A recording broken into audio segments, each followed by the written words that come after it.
Alors déjà, bienvenue pour cette ouverture des 12e rencontres sur la traite négrière et l'esclavage, présentée par le comité traite négrière et esclavage CTNE. Donc voilà, nos 12e rencontres, donc ça fait plus de 12 ans qu'on est là et qu'on fait les choses. Donc cette année, on a 4 thématiques importantes. La première, c'est qui commence avec aujourd'hui, qui parlera des luttes antillaises et du marronnage. La deuxième thématique, c'est autour des luttes africaines et le panafricanisme. La troisième, on va dire, c'est le Black Panther Party. Donc cette année, c'est 50 ans du Black Panther Party. Et enfin, la dernière, qui est très importante pour nous, c'est hommage aux femmes noires, lumière noire. Aujourd'hui, pour notre ouverture, nous avons invité un artiste Guada africain que Kenja va nous présenter. Ralice Congo. Je vais le présenter brièvement, je vais lui laisser plutôt parler sur sa pratique des arts plastiques, sachant qu'il va revenir parmi nous le 20 pour une conférence sur le LKP. Le LKP, liénage contre profitation. Donc c'était le mouvement organisé en Guadeloupe qui a bloqué la société et qui a permis que les choses se remettent en question. Voilà. Donc il va revenir le 20 pour qu'on débatte de tout ça, qu'est-ce que devient en fait le mouvement social antillais depuis 2009. Voilà. Donc pour aujourd'hui, j'aimerais dire déjà, je l'ai rencontré à Marseille, Ralice, et je l'ai rencontré à Marseille dans une pratique culturelle marronne. Je l'ai reconnu tout de suite. Il n'est pas rasta, il n'a pas de locks, mais c'est un vrai Africain. Il se définit lui-même comme un Guada africain, c'est-à-dire qu'il est issu des familles Congo. On sait qu'à l'abolition de l'esclavage, en fait, les maîtres ont voulu un peu continuer et ils engageaient donc des travailleurs en Inde, ce qui fait qu'il y a une grande composante antillaise qui vient d'Inde, que chez nous on a appelé longtemps les coulis, et puis des travailleurs venus du Congo, aussi de Madère, etc.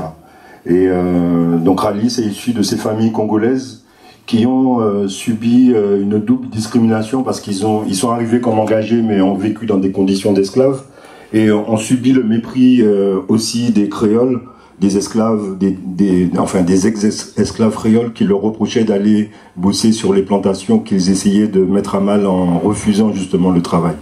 Et donc ils ont subi le mépris, le double mépris, et on peut dire que dans la négritude. Je voulais juste remercier Steve et toute l'équipe du 10-12. Alors peut-être ceux qui ne connaissent pas, Steve, tu viens. Bon, je vais commencer par dire bonsoir à tous et à toutes, et puis bienvenue. Kenja m'a posé une question tout à l'heure là en me disant que ce que j'entendais par art et conscience culturelle, donc ma démarche elle est assez simple. Art et conscience culturelle, ça veut dire au fait, c'est pas quelque chose qui appartient spécifiquement qu'aux afrodescendants, qu'aux africains du continent. C'est-à-dire quand je dis afrodescendants, je parle de tous les noirs entre guillemets qui se trouvent dans toute la Caraïbe et puis en Amérique du Sud, et africains, tous les noirs au fait du Sahel, au fait d'Afrique de l'Ouest, en descendant jusqu'en Afrique du Sud, quoi, au Cap.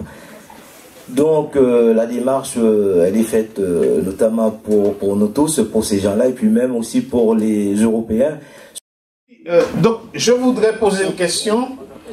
À quel moment t'es venue cette idée de mener ce combat? Est-ce qu'il y a eu un déclic qui t'a poussé à sortir de toi et de nous pondre ce que tu nous fais?